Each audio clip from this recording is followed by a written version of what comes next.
नमस्कार बच्चों, कैसे हैं आप। आशा करती हूँ आप सभी अपने अध्ययन अच्छे से कर रहे होंगे। बच्चों, आज मैं आपके लिए एक बहुत ही रोचक विषय लेकर आई हूँ। आपको इस विषय को पढ़ने में बड़ा आनंद आएगा क्योंकि इसका नाम ही आनंद से जुड़ा हुआ है। आपको स्क्रीन पर नजर आ रहा होगा रस। जैसा कि हमें नाम से ही पता चल रहा है कि रस अर्थात आनंद। रसात्मकम वाक्यम काव्यम अर्थात रस युक्त वाक्य ही काव्य है। रस को काव्य की आत्मा बताया गया है। बच्चों, रस के बिना काव्य बिल्कुल अधूरा है। रस ही काव्य की आत्मा होती है। जिस वाक्य में रस होता है वही काव्य होता है। परिभाषा में हम देखेंगे, काव्य के पढ़ने, सुनने अथवा उसका अभिनय देखने में पाठक, श्रोता या दर्शक को जो आनंद मिलता है वही काव्य में रस कहलाता है। रस अर्थात आनंद। अब हम देखेंगे रस की निष्पत्ति। विभाव, अनुभाव और संचारी भावों की सहायता से पुष्ट होकर स्थायी भाव जब परिपक्व अवस्था को प्राप्त होता है तो रस कहलाता है। इस प्रकार रस की निष्पत्ति होती है। आप ये दोनों ही परिभाषाएं रस की परिभाषा में लिख सकते हैं। आशा करती हूँ आपको समझ में आ रहा होगा। रस अर्थात आनंद। जब हमें कविता को पढ़ने में बहुत आनंद आता है उसे हम रस कहते हैं। साधारण शब्दों में हम कह सकते हैं कि कविता को पढ़ने में हमें जो आनंद आता है, हमें जो मजा आता है उसे रस कहते हैं। अगला बिंदु है रस के अंग।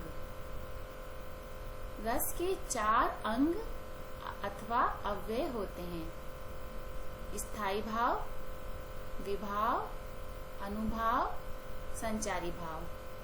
बच्चों, बोर्ड की परीक्षा में ये प्रश्न पूछे जाते हैं, इसलिए आप इन चारों अंगों के नाम अच्छे से याद करेंगे। पहला स्थायी भाव, दूसरा विभाव, तीसरा अनुभाव, चौथा संचारी भाव। स्थायी भाव में हम देखते हैं जो भाव मानव हृदय में सदैव विद्यमान रहते हैं। मैंने आपकी सुविधा के लिए बिल्कुल शॉर्ट में लिखा है, जो भाव मानव हृदय में सदैव विद्यमान रहते हैं वे स्थायी भाव कहलाते हैं। दूसरा है विभाव। हृदय में सोए हुए स्थायी भावों को जागृत करने वाले कारण। जो कारण हमारे स्थायी भावों को जागृत करते हैं। हमारे मन में कई भाव होते हैं, लेकिन स्थायी भावों को जागृत करने वाले कारणों को हम विभाव कहते हैं। इसके 2 भाग हैं, आलंबन और उद्दीपन। तीसरा हमारा रहेगा अनुभाव। अनुभाव स्थायी भाव प्रकट करने की शारीरिक चेष्टाएं। जब हम प्रसन्न होते हैं, दुखी होते हैं, तो हमारा शरीर भी हमारे भाव को प्रकट करता है। तो यही शारीरिक चेष्टाएं अनुभाव कहलाती हैं। चौथा और हमारा आखिरी भाव है संचारी भाव।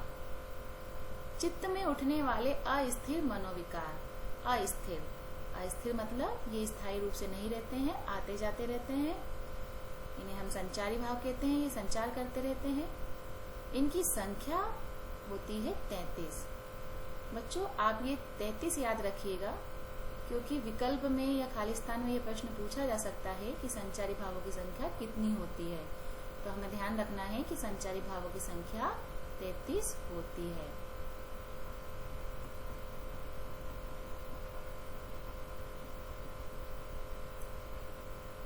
आपको याद करने की सुविधा के लिए आप इस तरह से एक चित्र बना सकते हैं, जिससे आपको एक ही नजर में सारे भाव और उनके प्रकार समझ में आ रहे हैं। रस के अंग, स्थायी भाव, विभाव, अनुभाव, संचारी भाव। फिर हमने विभाव को 2 भागों में विभाजित किया है, आलंबन, उद्दीपन। फिर हमने आलंबन को 2 भागों में विभाजित किया है, आश्रय और विषय। इसको भी हम विस्तार से पढ़ेंगे। अब हमारा मुख्य जो शीर्षक है रस के भेद। 10वीं कक्षा में रस के भेदों का ज्ञान होना बहुत ही आवश्यक है। वैसे तो हम ये 9वीं कक्षा में भी पढ़ चुके हैं, तो आप सबको नाम पहचाने हुए लग रहे होंगे। हम देखेंगे रस के भेद तथा उनके स्थायी भाव। पहला है श्रृंगार रस, जिसका स्थायी भाव होता है रति या प्रेम। दूसरा हास्य रस, हास या हंसी।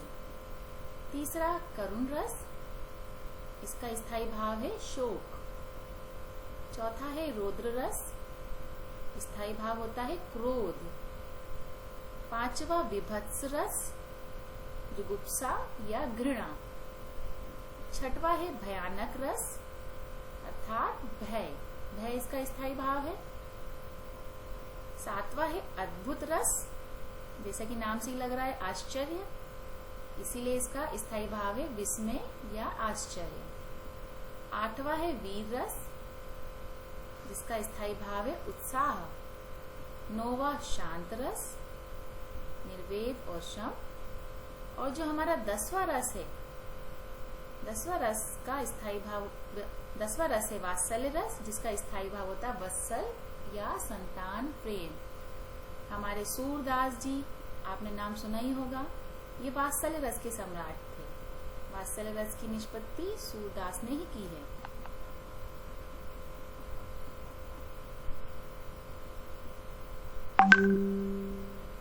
सबसे पहला श्रृंगार रस, बहुत ही आसान परिभाषा मैंने आपके लिए लिखी है। श्रृंगार का आधार प्रेम भाव है। नारी और पुरुष के पवित्र प्रेम के वर्णन में इस रस की व्यंजना होती है।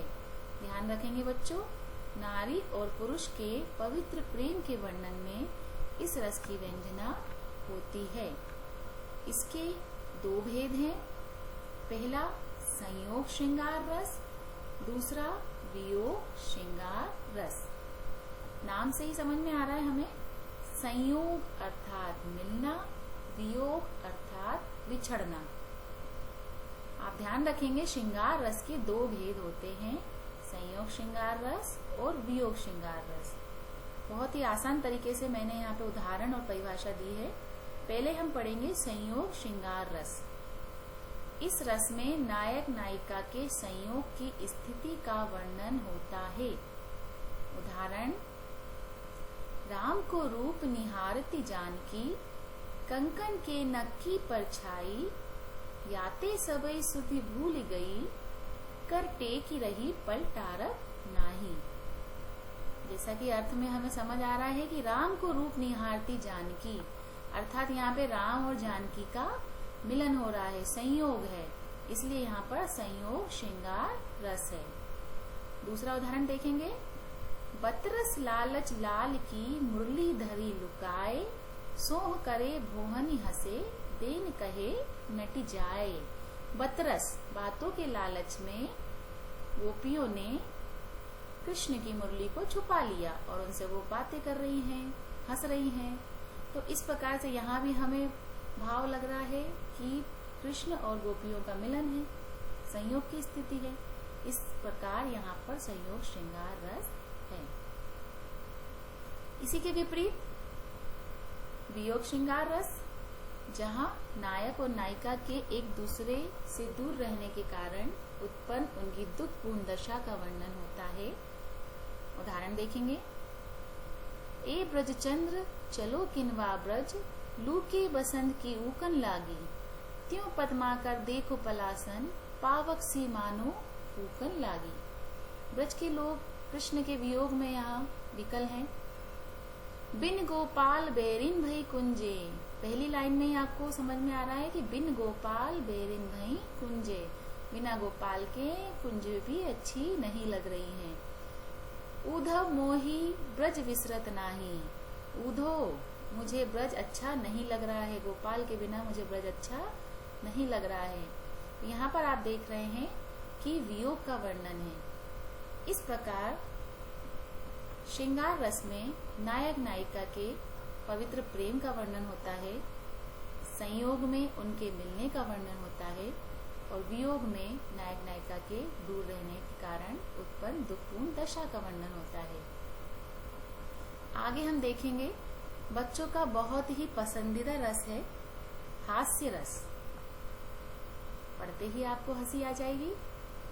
किसी व्यक्ति या वस्तु की विकृत आकृति, वेशभूषा, बातचीत, विचित्र प्रकार की चेष्टाओं को देखकर या सुनकर हंसी उत्पन्न होती है, वहाँ हास्य रस होता है। अर्थात हमें किसी की वेशभूषा, बातचीत, किसी विचित्र प्रकार की चेष्टाओं को देखकर हमारे मन में हंसी उत्पन्न हो जाती है, तो वहाँ हास्य रस होता है। उदाहरण देखिए, मैं महावीर हूँ, पापड़ को तोड़ सकता हूँ, गुस्सा आ जाए तो कागज भी मरोड़ सकता हूँ। बच्चों, आपको हंसी तो आई होगी। अगला उदाहरण, डंडा ऊंचा रहे हमारा, विजयी विश्व तिरंगा प्यारा, मार धाड़ करवाने वाला, सदा लठ बरसाने वाला। तीसरा उदाहरण और पसंद आएगा आपको। इस दौड़ धूप में क्या रखा, आराम करो आराम करो, आराम जिंदगी की कुंजी है, इससे न तपेदिक होती है। उदाहरण और भी हैं आपके सामने, आपको जो पसंद आए आप उन 2 उदाहरणों को याद कर लेंगे, क्योंकि परीक्षा में रस की परिभाषा उदाहरण सहित पूछी जाती है। एक उदाहरण और मैं आपके लिए पढ़ देती हूँ।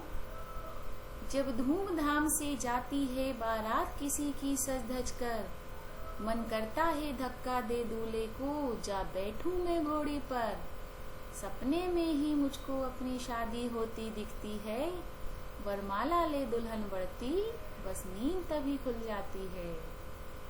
बहुत पसंद आया हुआ आपको ये उदाहरण। इस प्रकार से हम हास्य रस के उदाहरण को पढ़ सकते हैं। और कविता में हास्य रस को पहचानना बहुत ही आसान है। जिन पंक्तियों को पढ़कर आपको हंसी आए, वहां हास्य रस होता है। हास्य रस के विपरीत करुण रस। परिभाषा देखेंगे। किसी प्रिय वस्तु या व्यक्ति के नष्ट होने पर अथवा अनिष्ट की आशंका होने पर हृदय में जो पीड़ा या क्षोभ होता है, करुण रस कहलाता है। दुख होता है, पीड़ा होती है। उदाहरण, बहुत ही प्रसिद्ध उदाहरण यहाँ लिखा हुआ है, मैं आपको सुनाती हूँ। देखी सुदामा की दीन दशा, करुणा करके करुणा निधि रोए, पानी परा तो को हाथ छुओ नहीं, नैनन के जल से पग धोए। आपने ये पंक्तियां सुन रखी होंगी। इसमें है करुण रस।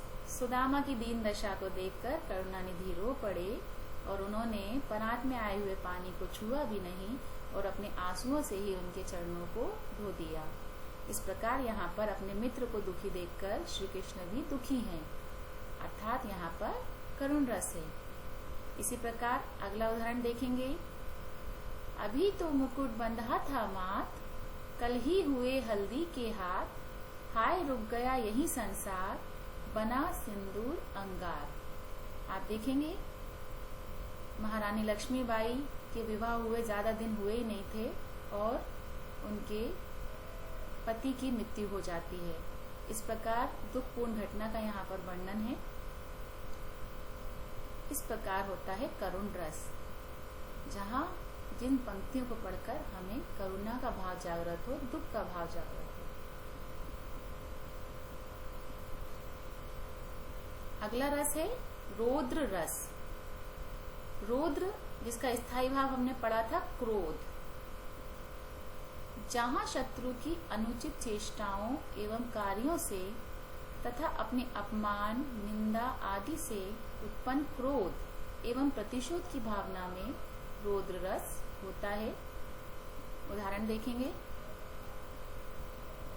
श्री कृष्ण के सुन वचन, अर्जुन क्रोध से जलने लगे, सब शोक अपना भूलकर करतल युगल मलने लगे। आप बताइए यहाँ पर किसको क्रोध आ रहा है? बहुत बढ़िया, यहाँ पर कृष्ण के वचनों को सुनकर अर्जुन को क्रोध आ रहा है। अगला उदाहरण देखेंगे। सुनत लखन के वचन कठोरा, परसु सुधारी धरेउ कर घोरा। अब आप पता करिए यहाँ पर किसको क्रोध आ रहा है। लखन के वचनों को सुनकर परशुराम को बहुत ज्यादा क्रोध आ रहा है। इस प्रकार इन पंक्तियों में रौद्र रस है। विभत्स रस, दुर्गंधपूर्ण, गंदी, अरुचिकर वस्तुओं के वर्णन में विभत्स रस होता है। जिस वर्णन में घृणा नामक स्थायी भाव उत्पन्न हो वहां विभत्स रस होता है। यहाँ मैंने 2 प्रकार की परिभाषाएं रखी हैं आपके लिए बच्चों, आप ध्यान देंगे। इन दोनों में से आप कोई भी एक परिभाषा लिख सकते हैं। जिस वर्णन में घृणा नामक स्थायी भाव उत्पन्न हो वहां विभत्स रस होता है। देखिए जरा उदाहरण में। सिर पर बैठियो काग, आँखी दो खात निकारत, खींचत जीभ स्यार अतिही, आनंद उर्धारत। आप देखेंगे किसी मरी हुई बॉडी पर सिर पर कौआ बैठा हुआ है, आंखों को खींच खींच के खा रहा है निकाल निकाल के, तो आपको तो सुनने में घिन आ रही है, घृणा हो रही है। इस प्रकार जहाँ जुगुप्सा का भाव आ जाता है, घृणा का भाव आ जाता है, वहां पर विभत्स रस होता है। कई उदाहरण हैं, आपको जो उदाहरण अच्छा लगे आप उसे नोट कर लेंगे। भयानक रस, किसी डरावनी वस्तु को देखने, सुनने अथवा बलवान शत्रु से हानि पहुंचने की संभावना से मन में जब भय उत्पन्न होता है तब भयानक रस होता है। आप कई बार अंधेरे में डर जाते होंगे या किसी जानवर से आपको डर लगता होगा, तो यही भाव कहलाता है भय। किसी डरावनी वस्तु को देखने, सुनने में या कोई बलवान शत्रु हमारे सामने आया है तो हानि पहुंचने के डर मात्र से हमारे अंदर भय आ जाता है। आप देखेंगे, लपेटे थे घन जैसे बाल, कौन छेड़े ये काले सांप, अवधपति उठे अचानक कांप। अवधपति ने जब देखा कि जंगल में तो घने घने बालों की तरह इतने सारे काले नाग हैं, इतने सारे काले नाग देखकर अवधपति अचानक कांप उठे। इसी प्रकार अगले उदाहरण में युद्ध का वर्णन है। हाहाकार हुआ क्रंदन में, कठिन वज्र होते थे चूर, हुए दिगंधक बधिर भीषण रब, बार बार होता था क्रूर। युद्ध का वर्णन है, विरोधी की सेना डर गई है। इसी प्रकार अगला उदाहरण भी आप लिख सकते हैं। अद्भुत रस, अद्भुत अर्थात आश्चर्य। जहाँ किसी अलौकिक या असाधारण वस्तु को देखने से कौतूहल उत्पन्न हो वहाँ अद्भुत रस होता है। जहाँ हमारे मन में कौतूहल उत्पन्न हो जाए, आश्चर्य हो, विस्मय हो, वहाँ अद्भुत रस होता है। उदाहरण बहुत ही आसान है। बिनु पग चले सुने बिनु काना, कर बिनु कर्म करे विधि नाना। बिना पैरों के चलने वाली बात सुनी है कभी आपने? और सुने बिनु काना, बिना कानों के सुन सकते हैं क्या? तो ये बड़ी ही अचंभित बात लिखी हुई है यहाँ। इसलिए यहाँ पर कौन सा रस है? अद्भुत रस। आगे देखेंगे, एक और उदाहरण आपके सामने है, आप इसे नोट कर सकते हैं। अगला रस आपके अंदर उत्साह भर देगा। वीरों का पसंदीदा रस है वीर रस। जहाँ किसी व्यक्ति के उत्साह या उमंग का वर्णन हो वहाँ वीर रस होता है। वीर रस में वीरता, बलिदान, राष्ट्रीयता जैसे सद्गुणों का संचार होता है। वीर रस आप ध्यान रखेंगे, वीरों से वीर रस का शब्द आप याद रखेंगे। उदाहरण, बुंदेले हर बोलो के मुंह हमने सुनी कहानी थी, खूब लड़ी मर्दानी वह तो झांसी वाली रानी थी। वाह, आप लोग भी मेरे साथ गा रहे होंगे। हम बचपन से ये पंक्तियां पढ़ते आ रहे हैं और ये पंक्तियां वीर रस की हैं। अगला उदाहरण देखिए। वह खून कहो किस मतलब का जिसमें उबाल का नाम नहीं, वह खून कहो किस मतलब का जो आए देश के काम नहीं। देश के लिए हमारे कवि हमसे उम्मीद रख रहे हैं कि हमें अपने देश के लिए कुछ करना चाहिए। अगर हमारा खून, हमारे जीवन देश के काम नहीं आए तो वो रक्त किस काम का है।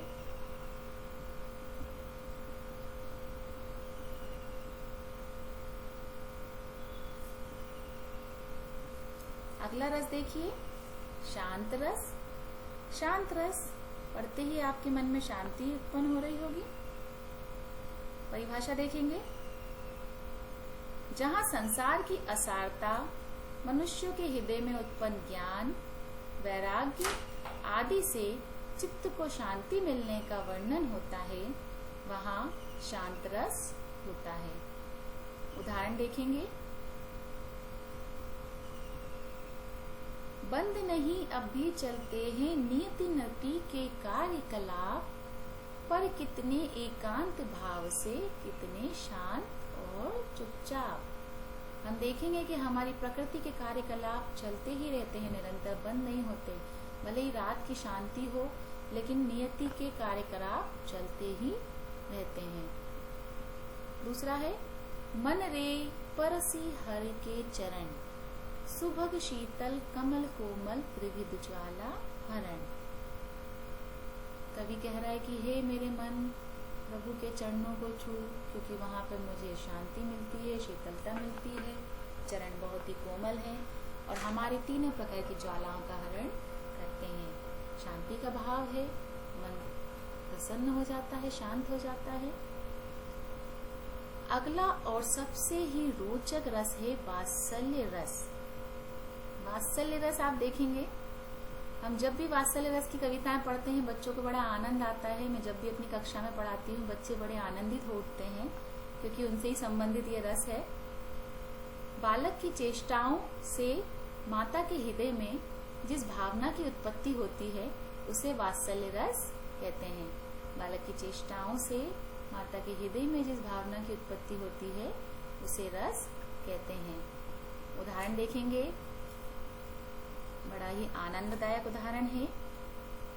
मैया मोरी मैं नहीं माखन खायो, भोर भई गैयन के पाछे, मधुवन मोही पठायो।